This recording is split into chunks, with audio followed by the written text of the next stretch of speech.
Emily to Gremily here with another solo episode. I want to welcome any new listeners we have and welcome back all returning listeners. Thanks for tuning in. The episode drink of the week is a non-alcoholic drink. I will explain. I'm not doing the 75 hard. I'm not doing anything crazy like that.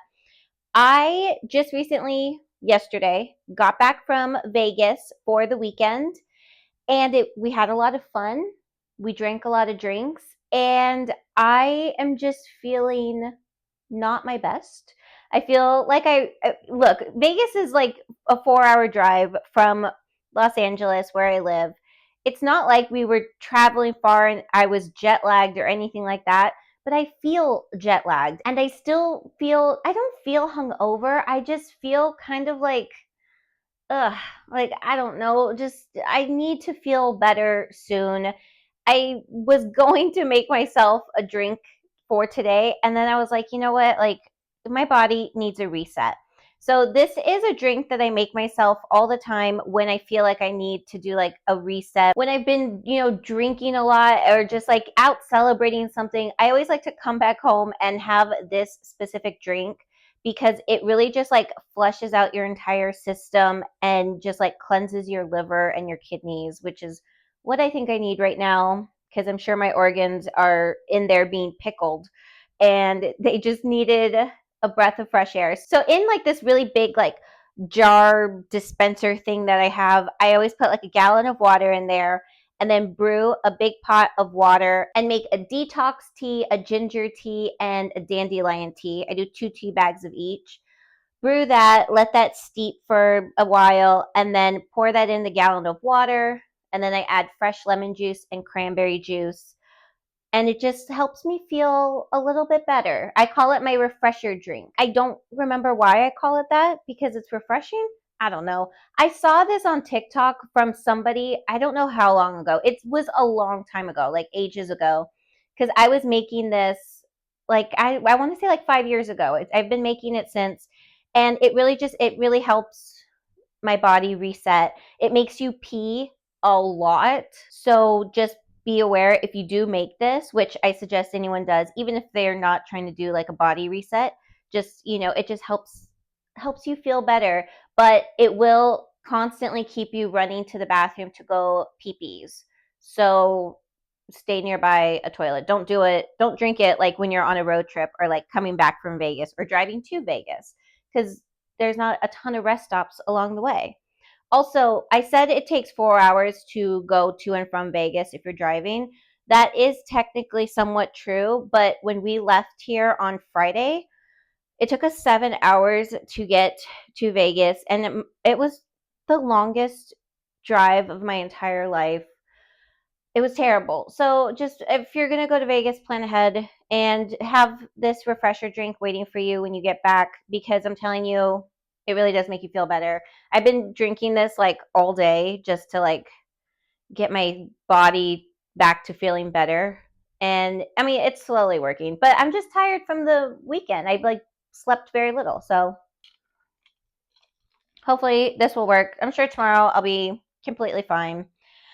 But yeah, so refresher drink is our episode drink of the week. For Vegas, I was there celebrating myself and my boyfriend's anniversary, and actually it was our anniversary is technically today as I'm filming this right now, but today's Monday. I'm doing a very quick turnaround with this episode, so got to get it moving. But we were there celebrating our anniversary. We had a really fun time. We stayed at the brand new Vanderpump Hotel. It is gorgeous in there. And like, when you go into a casino and the whole thing smells like smoke because everyone's in there chain smoking their cigarettes, it smells like flowers and perfume when you walk in. It was amazing. The whole experience was great. The staff was great. The room was beautiful. Like it just felt like everything was really new and fresh and just I don't know. We had a great time. We stayed there Friday, Saturday night, came home Sunday. I took a ton of content videos, and it's just a matter of time for me to edit them and post them because I am the world's worst wannabe influencer. I take videos of everything and then I post nothing. So it's because editing is such a pain in the fucking ass. Anyway, I will edit, I will post. Stay tuned for that. And yeah. And also, if you're watching on YouTube, you'll notice I finally cut my hair. I donated it to Locks of Love. And again, with that, I did take content of my hair and the before and the after and the this and the that. And I need to edit and post that as well. So yeah, I forever making content and then I need to put it together and then post it. And that I think takes like the longest part of it. I don't know. In my head, I feel like I need an assistant to do this for me, when in reality, I just need to stop being lazy and just like do it myself. But whatever. And for anyone who's just listening to this and not watching it, if you want to see my new locks, my hair is short. I wanted it this short just because it grows fast, but it is short. It's taking me like a minute to get used to it. I always do this every time I get my hair cut. I'm always like shell shocked by the shortness of it, like on day 3. But if you want to see it, you can go to YouTube and watch the episode. I encourage everyone to go watch the episodes anyway. But if you don't like watching podcasts, you can go to Instagram or TikTok, because there will be the episode stills as well as the clips from this episode. Whatever I decide to clip, we'll find out. Okay, and for this week, we are finally doing our worst breakup stories. I have been teasing this episode and putting it out there for all of you guys to submit your worst breakup stories. And we got some good ones today. I don't know how many exactly we have. We have a decent amount. And guys, you guys have gone through hell and back, I swear. But this episode was inspired by a submission I got from Junie. Junie said, I thought it might be fun for all of us to commiserate over our worst breakups and make it an entire episode. I'm sure there are enough listeners who had horrible experiences, either as the victim or the perpetrator. Attached is my worst breakup story. If we don't laugh, we'll cry, so we might as well make some entertainment. Junie. So that is our episode this week, worst breakups. And Junie, your breakup story is in here. I made sure to include it. And yours might take the cake, babe, because I was shocked by it. Shocked is a nice word. So let's get started with our worst breakup story. This one comes to us from Isabel. And Isabel says, hello there, longtime listener, first time writer. I love listening to all these crazy gremlin stories. This story isn't the worst because of the breakup, but because of the aftermath. I had just moved into a new building and met a cute guy in the elevator. We discovered that he lived right above me. We flirted for like a month and then he asked me out. We dated for a few months, but he had a couple of annoying qualities I couldn't quite get over. So I ended things by saying I wasn't ready for a relationship and I hoped we could remain friends. He didn't take it too well. He was constantly pestering me, asking me out again, popping up and knocking on my door when he knew I was home. I finally had to tell him I just needed space because he was overwhelming me. He, of course, got mad that he was rejected again and then purposely began to be extremely loud at night. The worst was when he started bringing girls home and having sex with them really loudly just to make sure I would hear. At first, I thought he was getting over our quote unquote breakup, but then I knew it was on purpose when I ran into him in the elevator and he apologized for, quote, having amazing loud sex with so many different women. I lied and said I didn't hear anything, even though you could probably hear him from 10 floors away. No. I'm not even jealous. I just want peace and quiet. But I'm stuck living here until my lease is up, which is a couple of months away. And even then, I don't want to move because I love this building and my apartment. Hopefully he quits it soon or moves, but who knows. Let this be a PSA to all the girlies out there to stay safe and never date a neighbor. Isabel. Yeah, like, dude, get over it. Like, come on. You're going to be that. How loud is he being? I mean, look, I've had loud neighbors before, both neighbors that like you either have to share the wall with or upstairs neighbors. I swear, upstairs neighbors, they're the worst. It's like they put on clogs and just stomp around the house. It's bizarre. I'm sure they're not doing that, but it sounds like they are. But that's like insane to be having sex that loudly on a consistent basis. And just like, get over it, grow up. Why are you being so weird and annoying about this? I don't know. And also, yeah, you really should never date a neighbor or someone who lives in your building. I feel like even possibly dating someone on like the same street as you could be like dangerous territory. Not because it's like legitimately dangerous, but because some guys are just really fucking weird. Or like, what if they're like stalkery or that? I don't know. Look, I'm going to let this one lead me into my worst breakup story because it's really the only one I kind of had something in common with. And even not really. I'm like really like stretching here. But I promised you guys I would talk about it, even though I feel like I have already. So I feel like I'm going to be like repeating myself a little bit. So I'm just going to do like kind of a Cliff Notes version. Also, it's not that fun of a story anyway. So yeah, I guess let's get into it. Um, the only way I was able to kind of connect my story to this was when my worst breakup was with my ex-fiance, and we had lived together for quite some time at that point. And I, after way too long of putting up with all of his bullshit and his abuse, both mental, verbal, emotional, physical, just all around, just like a terrible person that he was, and I put up with it for a long time. I finally was like, look, I don't want to be with you anymore. We're not engaged anymore. Took the ring off. Just, I was like, we need to separate. We need to divide the very few things that we have together, because also he was stealing my money. So it's not like we had to divide finances because he had taken a bunch of my shit anyway.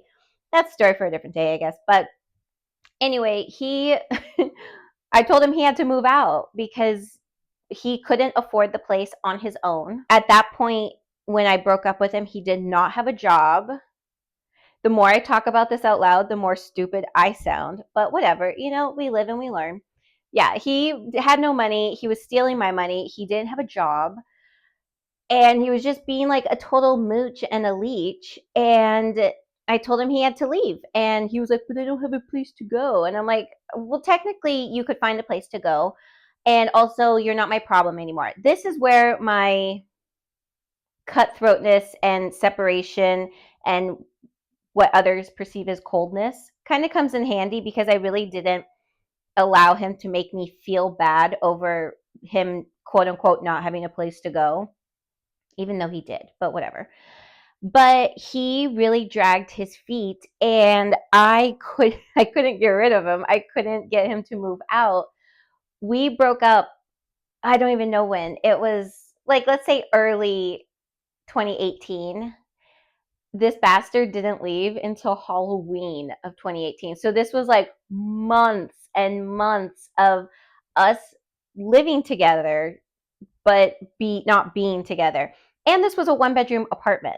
It was a 1 bed, 1 bath. So I was like, you can have the living room, like, if you're going to be like this, because I really had no legal recourse on how to get rid of him. My landlord was an ass and was like, basically the eviction process is time consuming and costly, and it's just like, I was like, eventually he's gonna have to like leave, right? What I should have done now, like being more mature, is I should have just cut my losses and talked to my landlord and been like, I'm gonna move out, so take my name off the lease. That way, when he is technically gonna be squatting, it doesn't affect my credit or screw up my ability to get a new apartment. That's what I should have done. And like, if I could go back and tell myself that, I would, because it would save myself a really big headache. Because that apartment, it wasn't like I love the building. I didn't, it like, I had no like, I wasn't holding on to anything other than just being like prideful and saying, no, it's my apartment. I want to stay here. I should have just like cut my losses and moved. But I didn't, so I had to live with this terrible man for months and months and months after we broke up, and he made my life a living hell. He still thought he had the authority to asked me where I was going, who I was going to be with, just anything and everything. And I remember, oh God, it was so embarrassing. I'm like so embarrassed to even talk about it. He showed up at my job when I stayed late at my job. He showed up there and made a huge scene in the parking lot and was like screaming, asking why I wasn't home yet. It's probably my most embarrassing moment. And I was yelling back at this fucking fool in the parking lot of my job. Luckily, I was well liked at that job, and people were aware of the circumstances I was dealing with, so they didn't think I was a nut job. I mean, I'm sure they thought I was nuts, but at least, they didn't think I was just like a fucking straight up Looney Tune. It was so embarrassing. And I feel like, when was that? That had to have been like the summer of 2018, feels about right. And it was after that, it was just, I had to just like really not speak to him anymore. And he was just constantly like threatening me. And at that time, we had several pets together. So he was saying he was going to take the pets. And that's one thing I was adamant about, was that he was not taking those pets away from me. Those were my pets. They're mine. And he wasn't taking them. It was just like the biggest headache I've ever had to deal with. If my friend was going through the same thing I was going through, I would advise her to get the hell out of there and move and just take all her stuff and fucking let him figure it out. Because at the end of the day, when he finally did leave, he was able to go move in with somebody else, and he could have done that when we broke up, you know, 10 months earlier. So it was just the biggest headache. I hated that time. And that it was just like 2018 was just like not the best year, mainly because he was such a fucking crazy person.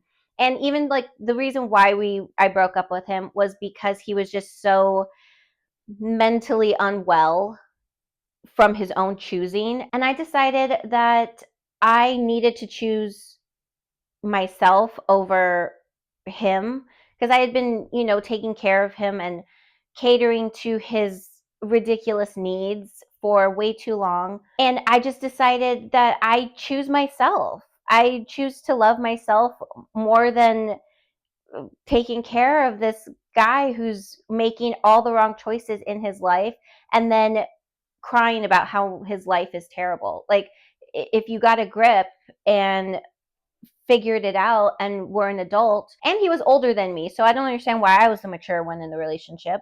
But if he could just fucking figure it out, he could go be a successful person away from me. But yeah, just I needed the separation. When he finally moved, there was several instances where he did show back up at the apartment building, and it was chaotic.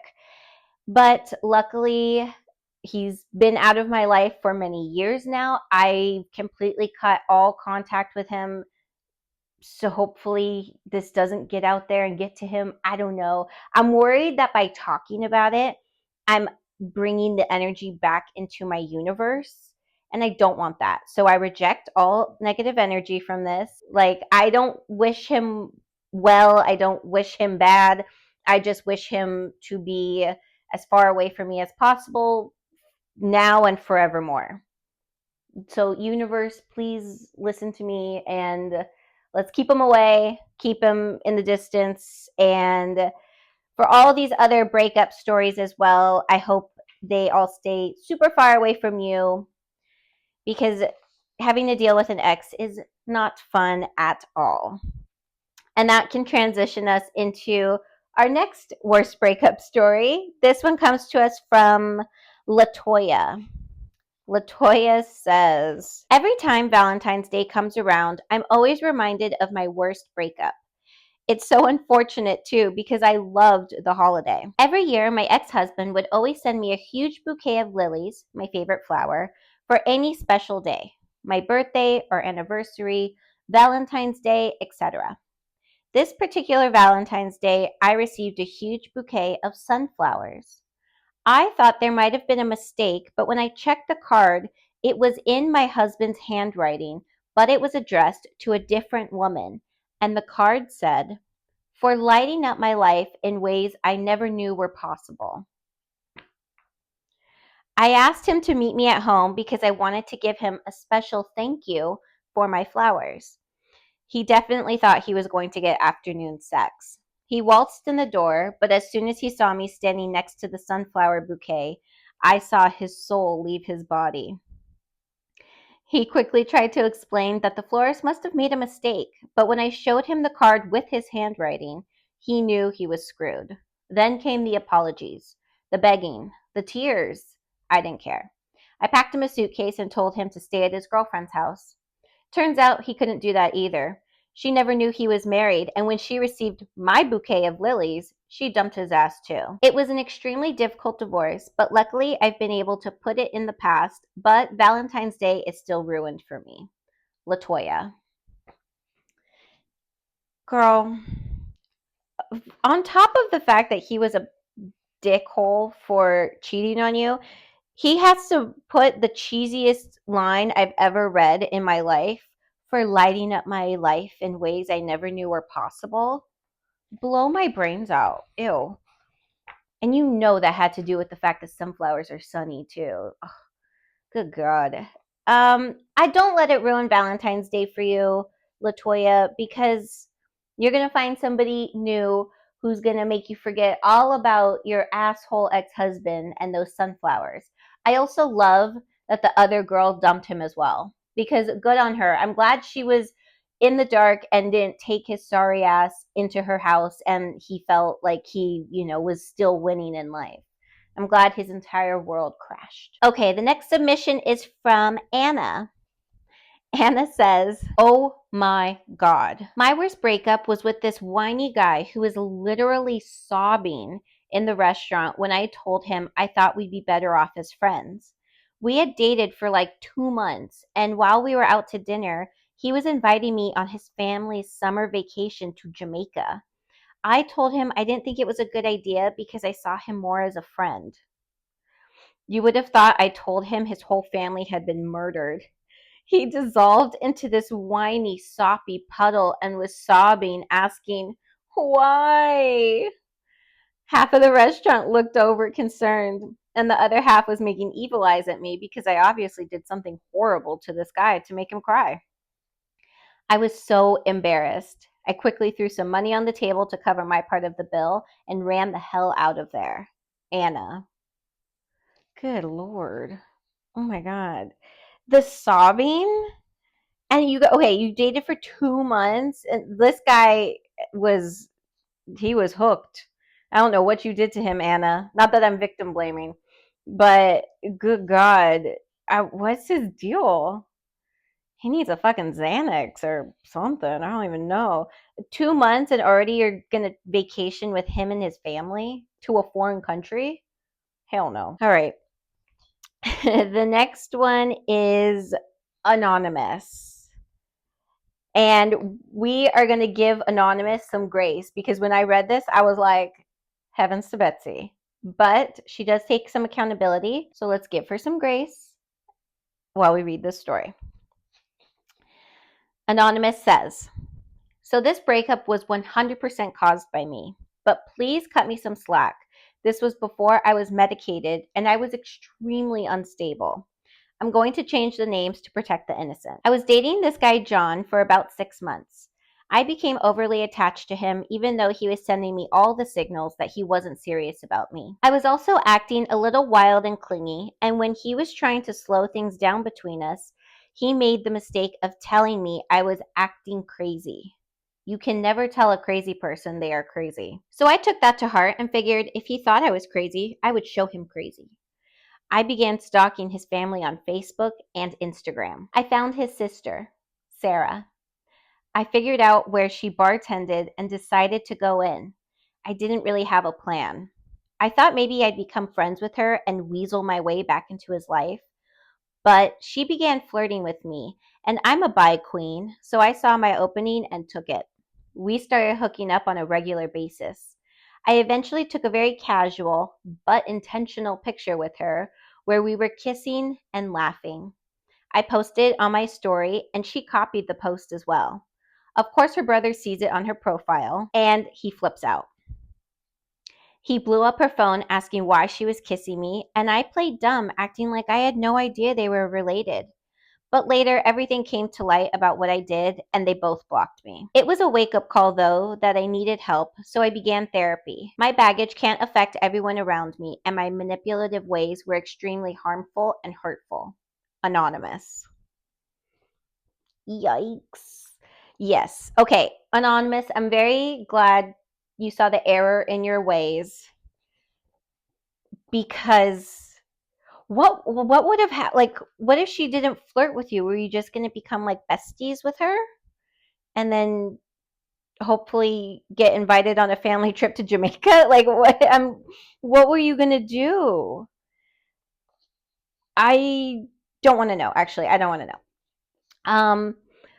But I'm glad that you realize that what you did was not fair. It especially wasn't fair to the sister, to Sarah, because she was just an innocent bystander in this. She thought you were some hot girl at a bar and was flirting with you, and unfortunately, you didn't have great intentions with that. You were a little malicious. But I do love that you said it was before you were medicated and extremely unstable. And not only are you a bi queen, you are a very self aware queen. So we're gonna cut you the slack. But that story is fucking crazy, girl. Good lord. Good story though. I mean, I love crazy stories as long as they don't happen to me. All right. The next one is from Claudia. Claudia says, my worst breakup happened when I was 18 years old. I had just left my boyfriend's house after we broke up.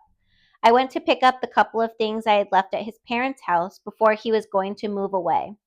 I was a wreck and sobbing uncontrollably as I drove away from his house. We only lived about 10 minutes away from each other, and I was sort of on autopilot while I was driving and blasting our favorite song. Through the tears, I didn't notice I was running a red light. When the cars around me began honking, I quickly swerved and ran into a tree. Luckily, only my car was damaged and no one was hurt, including myself. But when the police showed up, I was still sobbing, and an older policeman asked me what was wrong. When I told him, he gave me a sideways look and told me to buck up because no guy was worth all this mayhem that was caused by my tears. That statement snapped me out of it. He was right. My car was wrecked and it cost more money than I had at that time to fix it. My parents were pissed. So much inconvenience because a guy broke up with me to move away for college. It's been over 10 years, so I can laugh about it now, but young me was so naive. Claudia.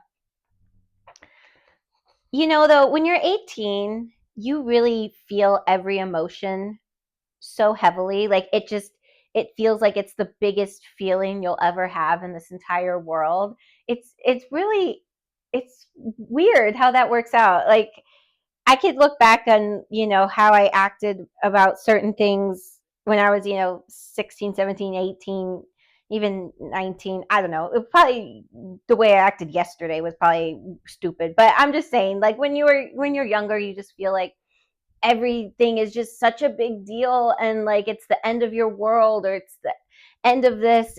You feel like it's the end all be all. And I looking back on it now 10 years later, you're like, what the hell, lady? And that policeman was right. Like all this over a guy when you're 18 years old. I mean, how many people end up with the person they were with when they're 18? When you're 18, though, you think you're going to be with that person forever. That's the sad part. That's the naive part. But, luckily you weren't hurt. No one else was hurt. You didn't wreck anyone else's car. You wrecked your own car and your parents were mad. But, I mean, I guess that's the best case scenario for a car accident is minimal damage and no injuries. But, yeah, when you're 18, you think everything's the biggest thing in the entire world. Okie dokie. The next story is from Talia or Talia? I couldn't tell. It's spelled Talia. Talia. Talia. Girl, I'm sorry. I don't know which one it is, but I spelled it so you know it's you. Okay. Talia says, this isn't my worst breakup story, but this trumps anything I've ever been through in my personal life. Hi, my name's Talia, and I've written in before, but under an anonymous submission. This is my best friend's breakup story, and I asked if I could share it, and she said to have at it. This was the early days of college back in 2013. My friend and I were underage drinking at a frat house when her boyfriend called to ask her where she was. When she told him where, he was mad we were there and said he was going to come pick us up. We were drunk and stumble out to the car, and he's pissed, saying we shouldn't be there because all those guys want to do is give us alcohol and sleep with us. That part I will say he was right about. So I'm in the back seat trying to focus my eyes, and they are screaming at each other in the front. She's telling him he's too possessive and he should trust her more, and he's screaming that she's wasted. It's a full-on screaming match at this point when he screams, "Fuck you, I'll crash this car right now. I don't give a fuck." That's when I sobered up. Wait, I'm back here and I want to live. Now I'm screaming at them to calm down, and he finally pulls over and kicks us out of the car and speeds away. We had to walk half a mile back to our dorms, and within the week they officially broke up. Good times. Talia.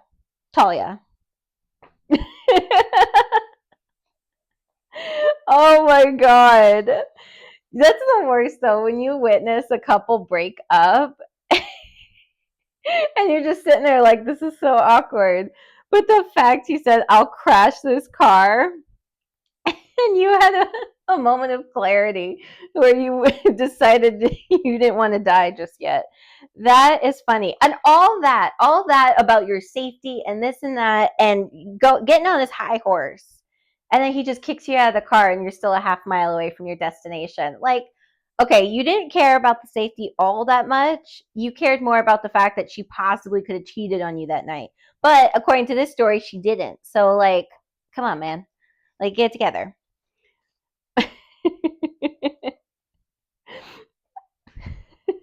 But that's the best line. Wait, I'm back here and I want to live. Well, girl, I can't say your name, but that was a funny ass story. And I'm sorry I couldn't decide how to say it. The next time you write in, maybe write it out like phonetically so I can see it, because I feel stupid right now that I'm struggling with it. Okay, the next submission is our last, and it comes to us from our girl Junie, who inspired this episode.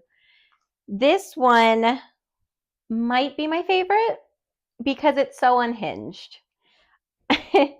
This is what Junie had to say. Okay, this is my worst breakup story, but not because I was devastated, but because it was so awkward and weird. I had been dating this guy named Ethan.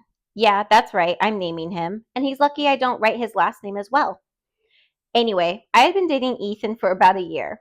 At first, things were going great, but the last 4 months of our relationship, we were constantly fighting, mainly because I thought he needed to grow up. He was 26 years old and still living at his parents' house.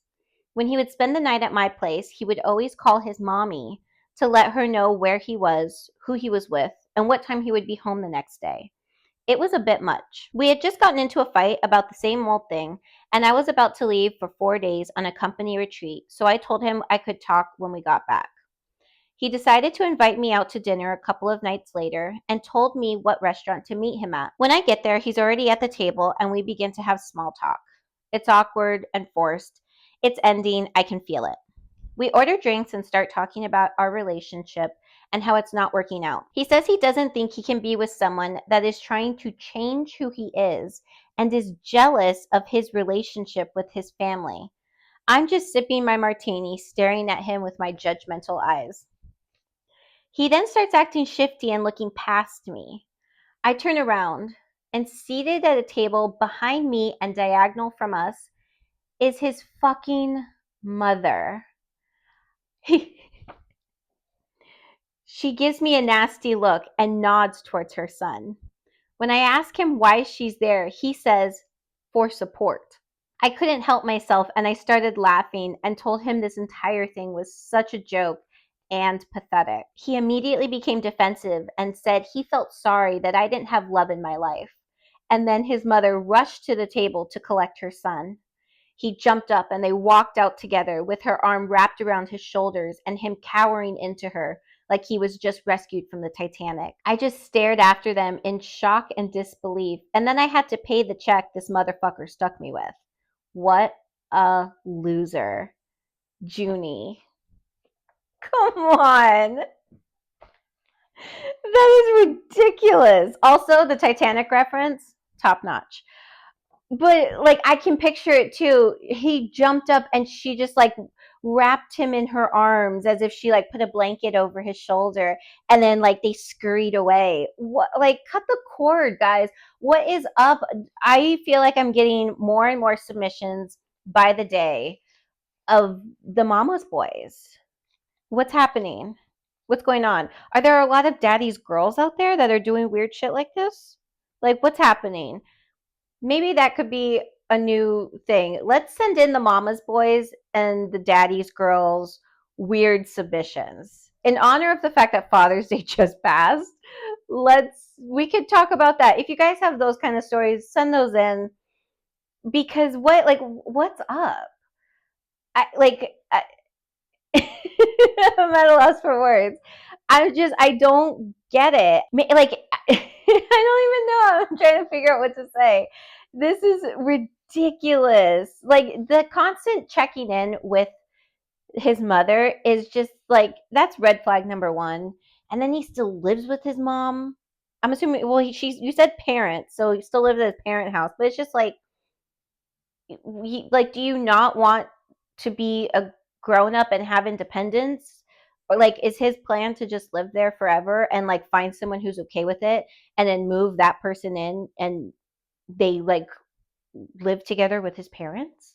I'm so confused. And the immediate, like, he got so defensive and he's saying that you're trying to change him. You're jealous of the relationship he has with his family. You don't have any love in your life. Dude, like, I don't know how I would have reacted in that scenario. I think I would have done what you did. Also, extra points for you, Junie, for sipping on your martini. Martini is amazing. With your judgmental eyes, while this guy is being coached by his mother from another table. Like, I can't. What's happening? Guys, write in. Send in your submissions if you've had to deal with mama's boys, daddy's girls, whether it was a relationship you had, whether it was you, and we might be judging you if it was you, but send those in, or if it was your friend who acts like this, I don't even care. Send those in, because I'm just curious what the hell's going on. I thought that show that was on TLC? Yeah, TLC, that I was telling you guys about, I Love a Mama's Boy, was pretty out there, but it seems as though it's not, based on the multiple submissions I've gotten involving men who are basically still breastfeeding with their fucking mom, because that is weird. I don't even know. But Junie, I think that was the best story. That's why I saved you for last, because that one cracked me up. I couldn't believe it. And good for you for getting away from this guy, even though you have no love in your life. Like, fuck off, dude. You're a weirdo. My God. Well, that's our episode. Those were our worst breakup stories. If you would like to follow myself and the podcast, you may do so on Instagram and TikTok at Emily to Gremily Pod. They are both still fully updated. I'm able to stay on top of it, kind of, but I'm able to stay on top of it. And I need to just start like pushing out more content. I really need to get on my game, because I still really want to grow this podcast and make it bigger and better. And social media is one of the quickest ways to do that. So I really need to get on my shit and just make it happen. If you are not following me on Instagram and TikTok, please go over there and give me a follow and give me likes and reposts and comment on it and share with your friends. Do all those things. If you would like to watch this episode and almost all the past episodes, you may do so on YouTube at Emily to Gremily Pod on YouTube. Same thing there. Make sure to subscribe there and share the episodes with your friends so more people can see it. Please, please, please, please, please. If you have your own gremlin story, you need gremlin guidance, or you have a juicy piece of gremlin gossip, make sure to send those in. You can email the podcast at emilytogrimleypod@gmail.com, or you can message or DM me on social media, whichever you prefer. And remember to write if you would like to remain anonymous or not. A call to action I'm saying at the end of every episode. If you have any topic or theme suggestions, or you have any guest suggestions, somebody you would like to see and hear on this podcast, make sure to write in those submissions at emilytogrimleypod@gmail.com, or again, message or DM me on social media, whichever you prefer. You guys have sent in some topic suggestions, so I need to go through those and make myself kind of like a content calendar so I can let you guys know what to expect for this summer, basically. And I'm also reaching out to different guests to see if I can get them booked and try to figure out a filming schedule that would go with their schedule. I'm working on it. I'm trying. But if you have any suggestions, send those in. Or if you yourself want to be a guest on this podcast, email me and let me know why you'd like to be a guest, and we can chat and connect and possibly get something going. And that is our episode today. Make sure to like, follow, share, subscribe, rate 5 stars, do all the things. We are going to cheers out with my refreshing drink that will hopefully detox my liver. And she got pickled this weekend, so she needs a good reset. So cheers to you, cheers to me, and cheers to Junie for having to deal with a mama's boy. What's up with that? So weird. Okay, cheers, guys. Bye.